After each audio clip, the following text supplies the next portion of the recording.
Well, hey, everybody. It's Chuck and Charlie. It's my son, Charlie. You guys have seen him. He's in Navy flight school right now. He's home for a few days. And we're going to do a little bit of a Charlie reaction cam. Charlie, what do you drive? I drive a 2020 Model Y Performance. With hardware 3. So this is a little bit of a, can you see the difference in hardware 4, and especially with FSD 14.1. I think the answer is going to be yes, but we're going to talk a little bit about it. We got a couple waypoints. We're going to try to go through Chick-fil-A. We've been talking a lot about drive-thrus and what's possible. Our Chick-fil-A has got this weird kind of configuration. I have no idea what's going to happen, but we're going to try it and see how that goes. But when you have a route planned in, all you do is hit start self-driving. Yeah. Give it a go. This is new already. Yeah, you don't have that feature. Nope, not at all. All right. And it's, go for it. Go. It's always available. And it starts off, we're in a driveway kind of in the neighborhood, and it's backing out, and it's going to do its thing. And this is not, I mean, I've done enough videos where backing out of a driveway is no big deal, but your car probably doesn't do that. No, and even if it did, I could tell already, like, it was much more assertive. Assertive. It's like FSD's always available. You know how you have to look for your little gray steering wheel? Yep. There isn't one here. It just is always available. This one would be another situation where I think my car right there would have like seen the right stop sign and the left stop sign and been like. So we got a little brake stab there. We've been talking a lot about brake stabs. This very early version, which has only been lightly released, has got some extra caution programmed in there. Did you feel those brakes hit? It was like, we've been talking a lot about that, and we felt it a little bit. I am going to try to get the CAN bus data on this video. So if you're looking at those accelerometers. Little object of the road. Oh, dirt and grass. It was dirt and grass, but boy, it was pretty aggressive, and it didn't go around it. It just slowed down, almost like it thought it was a squirrel or something.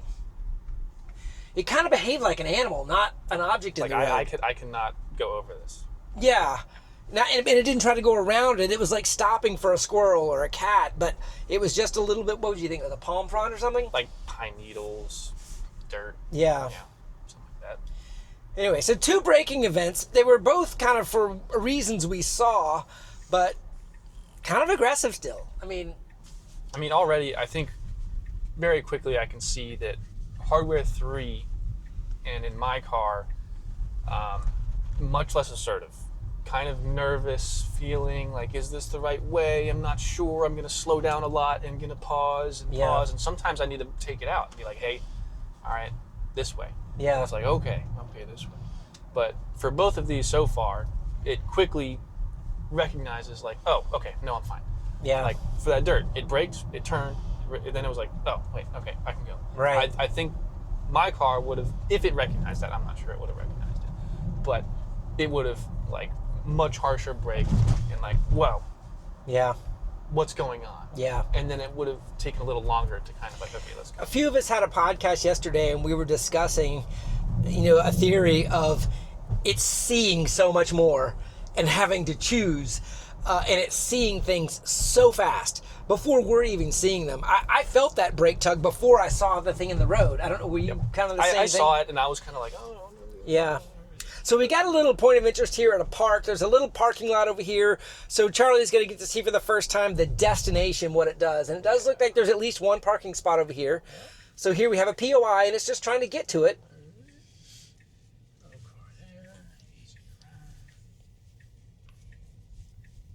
So is it going to go all the way to the spot here with how we plotted it out? It's got parking lot set. Oh, wow. No way. I was going to back in.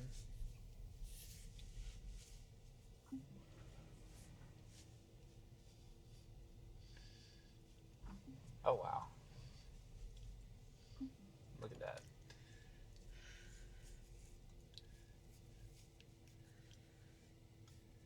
Easy day.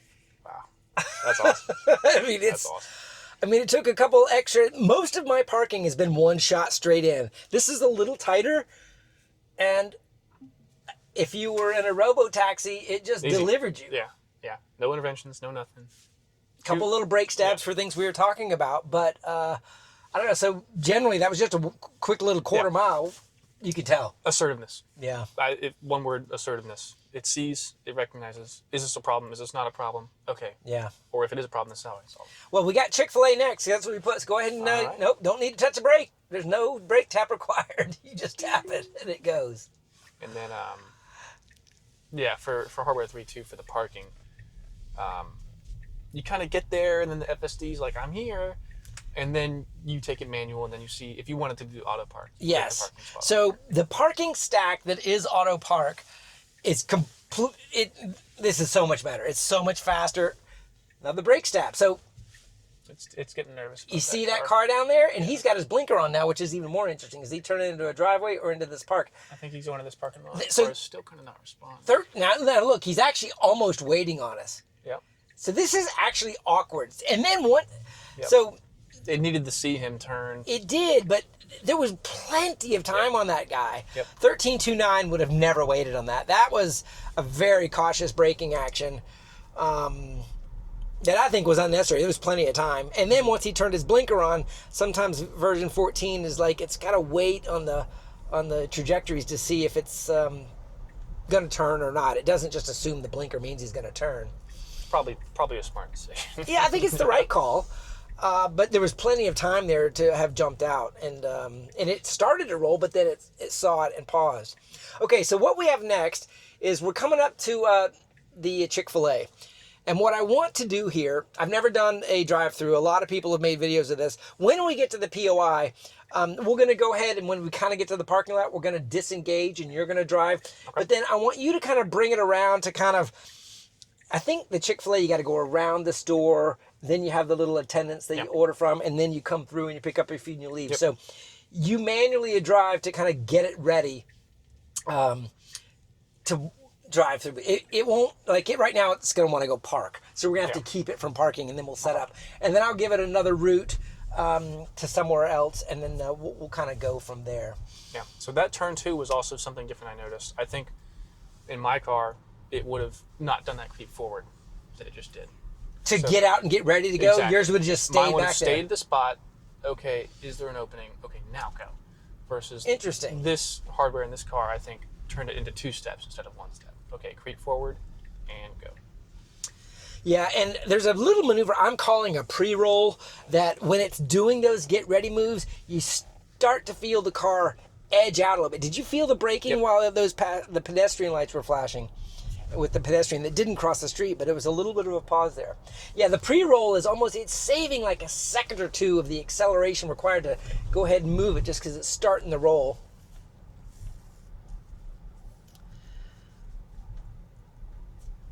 All right, I'm just... Ooh, some water. Oh, and an interesting scenario. I don't know if you see out there at... Okay. Oh, it'll do it, but look at this. It slowed way down. Yep, slow down, go through. Sweet. Easy. An interesting scenario is developing out there. Do you see the Roosevelt? We got a flashing red light at the traffic light. Another flooded street. Slowed down. Going through it. Easy enough. Now, the wipers should come on here in a second. Auto wipers are on. We'll let it get us into Chick-fil-A's parking lot.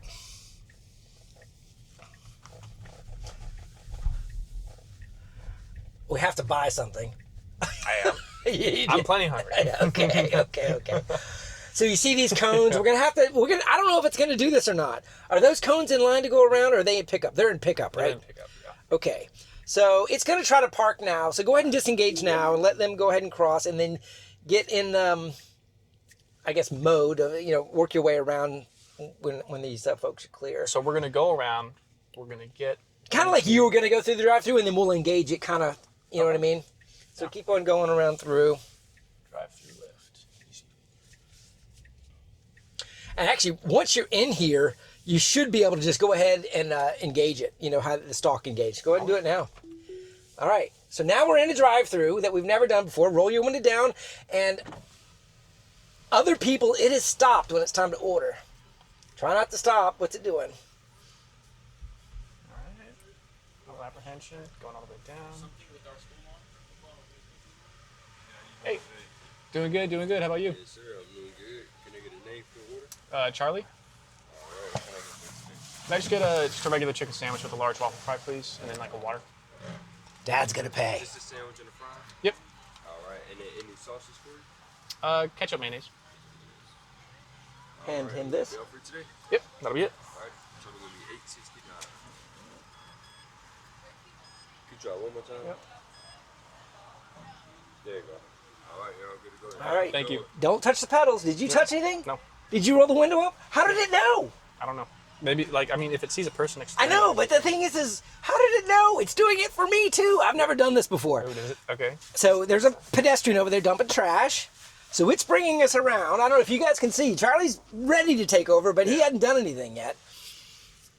And now here we are. We're waiting on our food. So the next trick is going to be, is it going to wait for us to get our food? It's going to continue to ooch up. And then after it's done, is it going to take us to Biscotti's? This is unbelievable. So we had this conversation yesterday, now that we're waiting, of is this the beginning of emerging behavior? Like, did they train it to do this, or is it just got enough data? Like, the only thing we can think of is why it stopped back there was that camera seeing there were a couple tenants that could have helped you, but it went all the way forward. Yep. You didn't hit the brake. Nope. You ordered food. Mm-hmm. You gave him a credit card. Gave us your credit card back, and then it decided to move forward. Yeah. Did he step? He stepped back a little bit. We said a few things. That's all the input I can think it had was just the interaction of an attendant walking up and an attendant stepping back, maybe the credit card, and here the line's moving forward.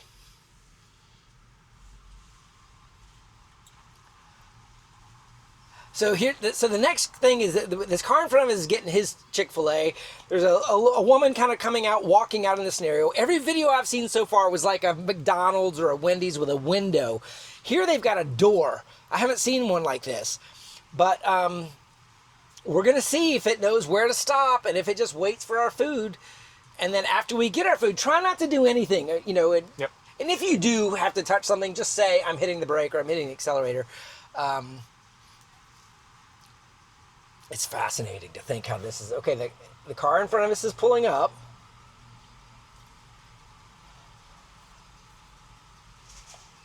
Interesting. So she jumped out in front of us and the car stopped. Mm-hmm. That was like the right-of-way sort of thing. We're not all the way up to the window. Yep. Is it going to scoot up any further, or is it just going to wait here? Maybe when she comes back. I don't know. Scooch up. Looks like our food's coming out. Yep. Thank you so much. Thank you. Bye-bye. Bye. You too. Did you do anything? Not one. How does it know? Oh my God. Okay, so now it's got to find its way to Biscotti's. Is it going to go into the wrong lane? Uh-oh. Okay, so what happened here, if you guys can see these signs, the left side is drive-through and the right side is exit. So go ahead and re-engage it now. And what it would have done is gone back into the... Uh-oh. It's trying to go back to the drive-through. So we did trip it up a little bit on the exit part, which honestly, just like we had to sort of set it up to go into the drive-through, these are temporary cones here, and it kind of tricked it on getting out of the drive-through. Obviously, I'm reading signs, and it did say drive-through left and mobile right. There are a few signs around here that say exit. It can't see that. Okay, so it's home free now. Do you want to eat your food while it drives? No? Okay. It smells good. It does smell very good. Golly, that was fascinating. That was the first one of those for me. And what do you think about Hardware 3 doing that? Absolutely not. No. Not a chance. All right, so where is it going? Is it following its route? It looks like it is following its route. So we're going back up into the Riverside area. So this is good. I think particularly with Hardware 3, there would have been, so beyond the whole, attendant interaction, like that's just not going to happen. I think also too, the temporary cones would have confused it a ton. Because I think if maybe some cones were spaced out too far apart from one another, it would have been like, oh, is that an opening that I need to recognize? Yeah. Am I going that way or am I going this way? And then it would pause and which way am I going to go? Yeah. But no, this car, it's almost like this car was following the car in front of it. This is the path. Yeah. Yeah. I don't know if you noticed what just happened there. We waited again an extraordinarily long amount of time. full stop. That wasn't you, right? You're not hitting the brake. But it's this puddle. This is deep. You know, in some parts of the country, you don't drive through puddles because you don't know how deep they are. So I don't know if that's a great thing or not. There was no way around it. It slowed down. I heard the brake pop a little bit. Yep. But what I was saying there was a car turning left in front of us, and version 13 would have gone way ahead of that one. Version 14.1, once again, waited, and then that car came, and then it proceeded. So the aggressiveness on taking, your turn for the second time felt like it was kind of really, really slow there. All right, we're working our way down here, so I'm going to go ahead and add a stop after this, and we're going to go to Fresh Market, which is a little bit up towards Brooklyn. Riverside Avenue, and then we're going to edit that. You just got a degraded message. Well, so what happens is when I change the navigation and it's rerouting, it gives a degraded going, wait a minute, I don't know where I am for a second, and then when I get a new route, so that degraded is directly correlated to me fiddling with the map. Mm-hmm. Okay, so we got a little bit of a route here while we're going. So where do you live right now? I'm currently in scenic Milton, Florida, about 30 minutes north of Pensacola, and I'll be moving shortly to Meridian, Mississippi. Meridian, Mississippi. Is anyone on my channel ever been to Meridian, Mississippi? I lived there before, because I did Navy flight training too, but it is one of those places on the map that not many people even know exists. But it's got a great jet base there for flight training. So we went around a jogger back there, didn't really flinch or brake tap at all on that one. I think that's another situation where 3 would have been like, I need to stay in my lane, but there's a jogger here. And I don't think it would have had the choice of like, is the other lane open? Yeah. Okay, let's go and give the runner some space. Yeah. Or at least that decision would have taken much longer than Ford did. It wouldn't have just eased around it like that. Okay. No. All right. We've got a couple little mini Jacksonville traffic circles here that well, it looks like it's going to be wide open, so I don't expect any brake popping, but I have seen that same sort of hesitation happen in these little mini traffic circles too, if it's interacting with other cars. But that was smooth. And then on this one, we're coming around to the right.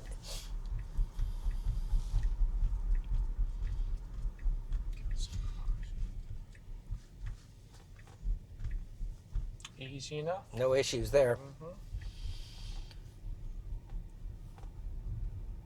So the big question about this new version, and especially now that you've seen both parking at the park and backing out of a driveway, it bookends what you and I have been driving for many years now, the good part of the drive, which we're kind of doing now. Your Hardware 3 car, while it may be more tentative, whatever, it can still do this. Yeah. It's functionally capable of city streets. But now that version 14 is adding backing out of parking, including driveways, parking lots, whatever, and then parking all the way in a parking spot, it really is the whole package. Closes the book. Yeah. It's not done yet. I mean, there's something more to do, but you really can sort of see I didn't do anything. I just hit a button that could very easily be done on a phone, start drive. Weirdly, and this is another thought, the behavior it had around that drive-through could very easily be the same behavior of a person getting in a cab on the side of the road, and it knows you're in the car and it starts driving without you even tapping a button. We still don't know what to call that drive-through behavior, whether it's trained, emergent. I truly don't think it's emergent. I think we're just talking like that because Ashok did mention it a few months back that, should I have done that? It's kind of interesting for it to try to park around here, but I went ahead and deleted it. So Biscotti's is right up here in this little village, and last week, earlier this week when I tried to have it park here, it couldn't find a spot.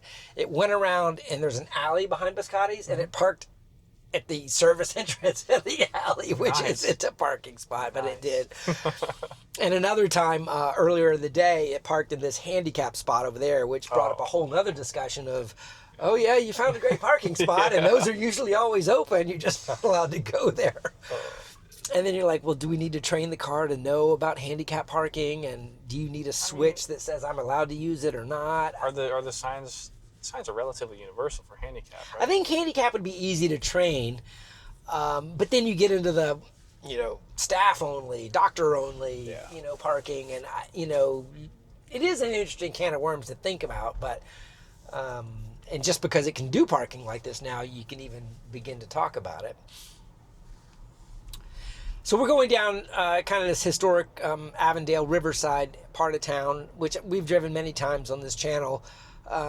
There's not a whole lot here. It's pretty straightforward other than the interactions you might get with bikes and pedestrians and sometimes construction. So this probably feels just like your car. Do you notice any following distance or anything like that being anything different? Maybe a little closer. A little closer? Yeah. We have a few modes here that you hadn't seen yet. And right now, if I tap this standard mode, we have sloth mode. Nice. And we have the traditional chill, standard, and hurry. But if you notice, like right now, we're going, this truck is constraining us. But in standard, it might want to go 35, 36, 37. In sloth mode, it kind of goes the speed limit. Gotcha. But in your Hardware 3 car, how you can scroll up the max speed? Yep. They took that away. So we can no longer slow down the max speed or increase the max speed. So if it's going 25 in a 25, but you know that everyone drives 15, you can't slow it down anymore. So it's an interesting discussion now about them taking that away. The thought is well, when it's a robotaxi, you're not going to have control of the speed anyway, so they need to figure it out. But there's a lot of folks that feel like while we're still in the car, they need to be able to have that control. Because right now, your only option, if you feel like it's going too fast, is to go to sloth mode. It saw that yellow line late and then hard corrected. So it was correcting around the yellow line, you think, huh? Yeah. The truck kind of obscured it first, and then it was like, oh, shoot. So it was overreacting to a yellow line. I don't think 13 would have ever done that. I think it had just cut the corner on the yellow line, and it felt the need to honor it, huh? All right, so this is a protected left with a green arrow. Should jump into the right lane for the next right turn, and then went straight to the right lane. Why are you chuckling? Just that story I told you last night about the traffic situation. Oh, on NAS Meridian? Yeah. Yeah. Charlie told me a little story last night about how the military police at NAS Meridian are on the prowl, and they're turning into driver's ed teachers, apparently, stopping people for improperly doing turns with lane changes. So, all right, what a little bit of a yellow light didn't budge there. No worries.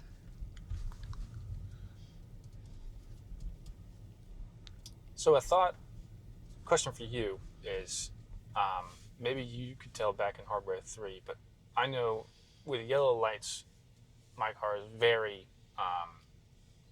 cautious with them. Like it will never ever pass through one unless it's changing to yellow as it's already going through. Otherwise, it will do. So it defaults to stopping for yellows. It will do a harsh brake. Oh yeah, interesting. To stop for a yellow. Does 4 do the same thing? No, it does. At least on 13.2.9 it didn't. So that may be a 12.6.4. Issue. I think looking at these cars coming up, I think we're getting ready to go through a flooded street again. Oh yeah, completely flooded, both directions. Obviously, we have a lead car here to sort of. Oh, left. It did put the blinker on. Okay. It's following that lead car exactly where he is. It's about 4 inches, 3 inches of water, probably that deepest spot, but completely flooded. But it's doing it. I wonder how much the lead car is influencing our lack of hesitancy there. So is that a tangible part of the new software? Is what is the car in front of me doing? It's an input, and if there is a lead car, it definitely, and if you notice on the screen, the lead car is a little bit darker than the rest of the cars. It kind of recognizes and uses that as a guide. In the Cybertruck, I've seen cars drift off the road and the Cybertruck follow it in the drifting off the road. So I know for a fact it's at least an input.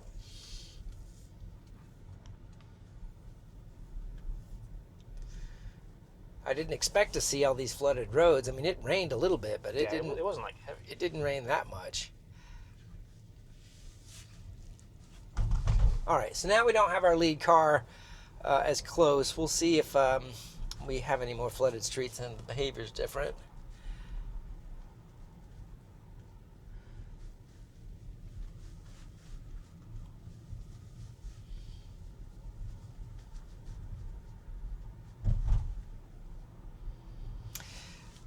So we've got some flashing emergency vehicle lights far in the distance.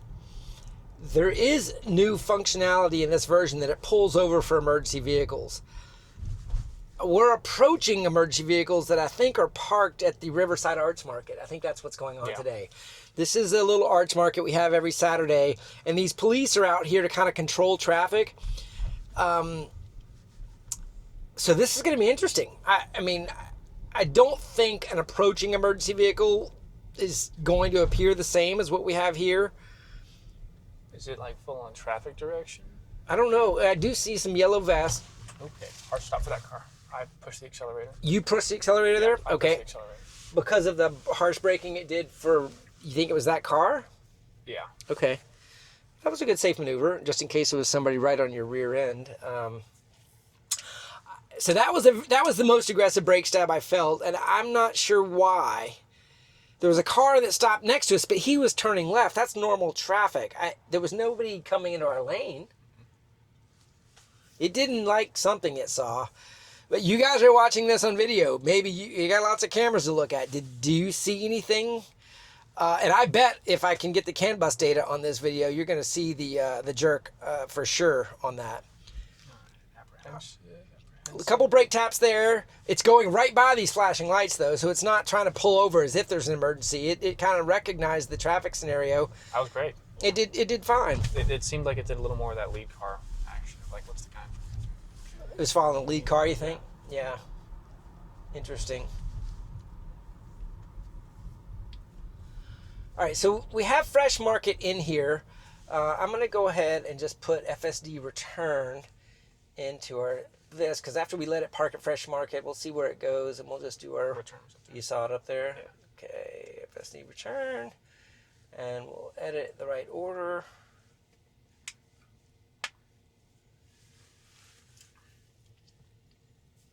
Oh, that's interesting. Do you think it's capable of recognizing that? Yield to pedestrians. Yeah. So I don't think it can see the sign to yield to pedestrians, but I know if a pedestrian got in the crosswalk, it would have yielded. Yeah. I don't think it would have used the sign as its reason for yielding, though, no. Gotcha. Yeah. Ooh. It went around the manhole cover that time, I think. Almost like it thought it was a pothole, so it's almost like it's seeing too much. It's reacting to things that it doesn't need to react to. Yeah. This is that Añejo Mexican restaurant we were talking about earlier. Nice. Interesting. So a manhole cover, and it was sort of treating like a pothole or some need to go around it. And you reacted like, what's it doing? 'Cause Yeah, you were like, it's like it. I mean, I didn't see the manhole, and so all I saw was a swerve left, and Yeah. like, whoa, that's like median right there. Right. I'm ready if I need to be. But let it okay, go. now we're just a roller into the parking lot for Fresh Market, and let's see, it should go left, and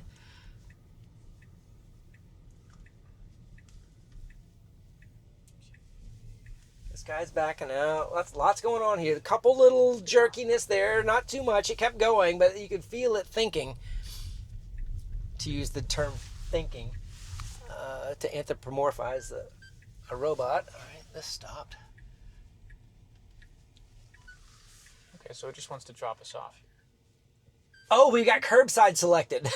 Go ahead and hit start self-driving. So that was me not being a good navigator. It had curbside selected as its parking choice, just like a taxi would drop you off at, I could have selected parking lot in here, and it was another option. So that was me. Looks like our face camera video may be done. I don't know. I'm trying to get it going.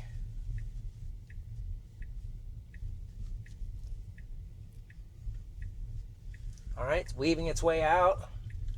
FSD return is our waypoint. Being careful around him backing out. Full NHTSA stop there in a parking lot. We got an oncoming car. This is going to be tight. You feel that? It's like, it's sensing the congestion there. It ended up waiting, but that whole brake tapping was it recognizing the room that was going to be there. That was good, though. If they could have smoothed out those brake taps, its behavior was correct, but if it could have just done it in a continuous motion. I'd also be curious to see what would have happened if there was a car coming the opposite way. Yeah. Because it kind of creeped halfway into the lane, and then you can turn in a situation of like, oh, well, that guy had the right of way. And or that car was bigger and it realized the width it had. I mean, there's a whole lot that it could have been thinking there. So here's right on red scenario. The car in front of us decided to do it. It's legal, but it needs to do the whole stop, creep, look, watch thing. There's our creep, and the right lane's open. A couple brake taps as it kind of was measuring those trajectories. Unnecessarily, there was nobody in the right lane. It could have just smoothly gone right, but it was thinking about, I guess, the other things that could have been happening. So how does it have us getting back home? So we're going to get some interstate on this one. A little bit of I-95, I-10 interchange action there, and then down on Roosevelt. So that'll be a good finish to this drive. All right. Yeah, so far to summarize, it's been like almost like the car is thinking much faster through the situations that it's encountering, and also has more capabilities, more tools in its toolbox to handle those situations compared to my car. Right. In many situations in my car, if it encounters a slightly unusual situation, it either becomes super like frozen apprehensive, like deer in the headlights, like I don't know what's going on, or it may just kind of blatantly do the wrong thing. Yeah. For example, there's you've seen it. There's a fork near my house in Milton, and the navigation says go right on the fork. But it's such a gradual fork that sometimes the car will just not recognize to get in the right lane and take the fork. Sometimes it proceeds on the left side of the fork and then recognizes, oh no, I navigated the wrong way. I'll get in the right lane and fix it. Right. I feel like if we took this car on that same route, I feel like pretty easily you would recognize, like, okay, yeah, right, I got to get in the right lane, and then I'll get in the right fork. Yeah. The number of times you've done that intersection, how many times or what percentage do you think it gets it right? It's honestly like a 50-50. And I Does think, day or night matter? No, not really. And honestly, one of the things that I think kind of precludes it to that era is that it doesn't see a need to get into the right lane early. And so sometimes, even when it does recognize it, right, it's not capable of getting into the right lane because it decides to make that decision too late. Yeah. Like, we need to get in the left lane here. Well, actually, both of these lanes, I guess, work. No, we got to get over one, and it got over in time. But lane selection is something that a lot of people talk about in different, the Cybertruck, for example, it'll get itself in a situation where it doesn't get in the right lane at the right time, and then it'll box itself out with other traffic, or the dynamics that it couldn't foresee prevents it from getting over there. So that's where, like me as a human driver, my experience has said, oh, sometimes you get boxed out, get over early. And that's local information, right? One of the paradigms that we constantly use with this FSD software that you have to wrap your head around is every single drive it makes is the first drive of its life. It cannot accumulate experience without going through retraining. So like the fact it's made a few mistakes today, if you went back and did them again, the dynamic may be a little bit different, but it didn't learn anything from those mistakes. For it to learn something, they've got to add data to the training set and then retrain it and then redeploy it to the car. And now it's smarter with more world experiences, but every single drive it'll do on that brain is the first drive of its life with its current experience. And I think we really, really want, everybody wants, and I think the world wants, our AIs to become personalized and learn from us. I prefer this. I like that. Like, this is a very good example. I like to be in this lane when we take a left on Roosevelt, yet the navigation very frequently has me 3 lanes over, and then the car has to do 3 lane changes. They're both legal and legitimate, but one, with my experience, is much harder to accomplish based on the traffic and the day. So it's I don't know, it's like we need a local layer, or we need to add preferences, or the AI just has to become self-learning. But at the same time, it does need to be personal, because I don't want my choices to be assumed as everyone's choices. So that was about all the highway we got. We got that little bit of I-95 and I-10 interchange. It jumped on, it jumped off. Not much to do there. In standard, it got all the way up to 60, even though it thinks the speed limit's 45. So it's very happy with a little bit of speed. Yeah. And that's just basing off of the flow of traffic? Flow of traffic, yeah, mostly flow of traffic. Like, and perceived risk, or the Tesla AI engineers would really have to give us some more education, because this is sort of brand new, having that sloth mode as a slower than chill mode. Most people have said it's very comfortable speeding in all 3 modes: chill, standard, and hurry. We got a new traffic circle down there that I'll have to add to my route. That I don't know if it's open yet, but I just saw they've remapped it down there.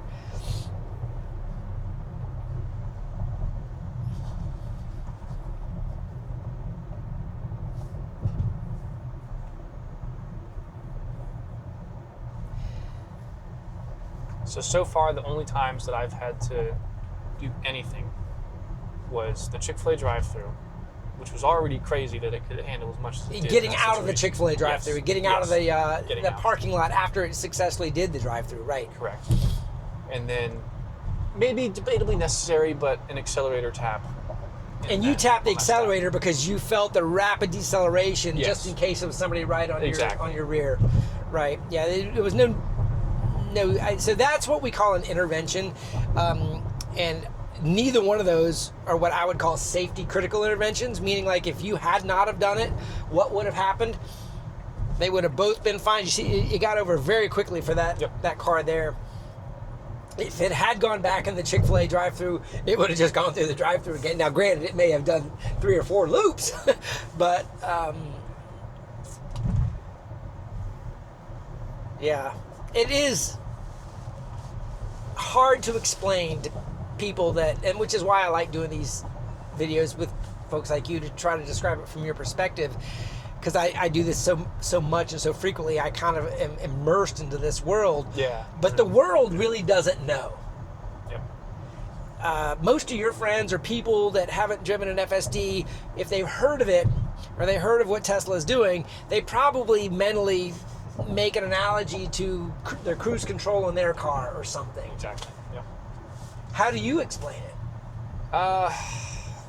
It's a pretty common thing I have to talk about, because it's a pretty frequent conversation with anybody I either meet or I go out with. Like, oh, you have a Tesla. Like, oh, like, do you like it? Yeah, I like it. Oh, do you have the whole the self-drivey thing? I'm like, yeah, I have FSD. It came with the car, and they're like, oh, like, is it any good? Yeah, I love it a lot, particularly for, at least in Hardware 3, like highways, absolutely love it. Road trips, amazing. And I even tell them too, sometimes on the way to base in the morning for early morning briefs, get up, roll out of bed. I have pretty quick mornings, so I'll grab a bite, grab an energy drink or something, and I would tell them that I would click full self-driving on, and I did do this, and I would just like granola bar or drink while the car drives there, and I'm just having my breakfast while the car drives me to base, and it was perfectly good in that situation. But I even had somebody tell me, disclaimer, do not do this. But he was like, oh, so the car can drive you home tonight, right?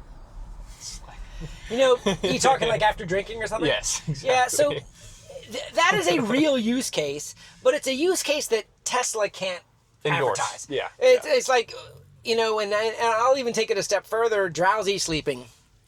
So it's in an interesting situation here. It kind of saw an opportunity, but it changed its mind and said, it seemed like it got scared. It is going to do it. Yeah. Drowsy sleeping, I I did a huge long drive to Cape Cod and back in the Cybertruck on 13.2.9, and while in falling asleep is not good, but with FSD driving, just am I getting drowsy? Do I need to pull over and rest? I don't worry about that as much. As soon as I find myself nodding, that's when you decide to pull over or take a break, right? You don't have to. It's like it's got your back. Yep. Is kind of how I think about it. There is a day, and honestly, you feel this car driving right now. We are not far from taking you home drunk. I just don't think you're allowed to sit in that seat. Exactly. You got to sit in this seat. I'm pretty confident in the capability. I wouldn't say I'm 100%. I mean, on Hardware 3 and all that, that car is very good at highway, but you come into situations, many of which we encountered today, where I think it would have I would have had to stop it or intervene, or I would have had to do something. And in those situations, drowsy, drinks, that's not acceptable. Right. So I don't know if I have all the trust and confidence in that, but the liability of that. You can't have an officer pull you over and be like, "Sir, the car is driving." We've got people on video doing it. Sometimes it works and sometimes it doesn't. It works. We have had videos of some folks go, "Sorry, officer, I wasn't driving," and he's kind of chuckled and said, "Oh, this is one of those Tesla things." And let him go. Wow. Not drinking, like a speeding kind of a scenario. Oh, okay. Yeah. Not drinking, like a speeding scenario. 5, 10 over or something like that. All right, well, we've got one unprotected left here to go, unless the light turns green. Depending on the traffic, it usually does this one pretty good, but, in the next 30 seconds or minute, what do you think? Very tangible difference.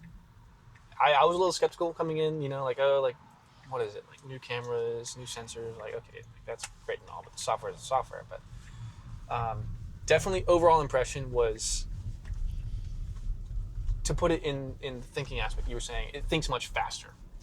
It takes in more information and processes it faster to make quicker decisions and to make more decisions. For, like I just mentioned a second ago, I feel like there were some times today in the drive where it would encounter a situation and either not have the information or capability to think through it, or take a long time to think through it. Right.